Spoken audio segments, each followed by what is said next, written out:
ঘণ্টার পর ঘণ্টা লাইনে দাঁড়িয়ে আছেন, তেল নেই। কিন্তু সরকার বলছে তেলের কোনো সংকট নেই। তাহলে তেল যাচ্ছে কোথায়? আজকে সত্যিটা জানলে আপনার মাথায় আগুন ধরে যাবে। প্রায় ১ মাস ধরে সারা দেশে একই ছবি। পেট্রোল পাম্পে গাড়ির লম্বা লাইন, কোথাও ঝুলছে তেল নেই সাইনবোর্ড। জ্বালানি মন্ত্রী বলছেন দেশে তেলের পর্যাপ্ত মজুত আছে, সরবরাহ স্বাভাবিক। ইরান যুদ্ধের আগে যে পরিমাণ তেল সরবরাহ হতো, এখনও একই পরিমাণ হচ্ছে। তাহলে মানুষ পাচ্ছে না কেন? আগে পাম্পে সরবরাহ করা তেল বিক্রি হতে ১.৫ দিন লাগত। এখন সেই তেল শেষ হয়ে যাচ্ছে মাত্র ২ ঘণ্টায়।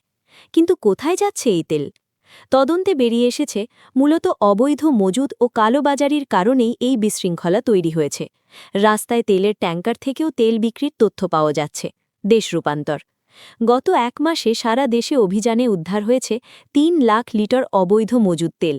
জেল হচ্ছে, জরিমানা হচ্ছে, তবু থামছে না। এমনকি সরকারি ডিপোতেও মিলেছে অবৈধ মজুদ। ব্যবস্থাপক বরখাস্ত হয়েছেন। পরিস্থিতি এতটাই ভয়াবহ যে সরকার ৯টি জেলার ১৯টি ডিপোতে বিজিবি মোতায়েন করতে বাধ্য হয়েছে। তেলের গুদামে এখন সেনা পাহারা। তেল নিয়ে ইতোমধ্যে ২ জনের মৃত্যু হয়েছে। একজন সাধারণ মানুষ লাইনে দাঁড়িয়ে মরে গেছেন, আর একদল অসাধু ব্যবসায়ী কোটি কোটি টাকার তেল লুকিয়ে রেখেছে গুদামে।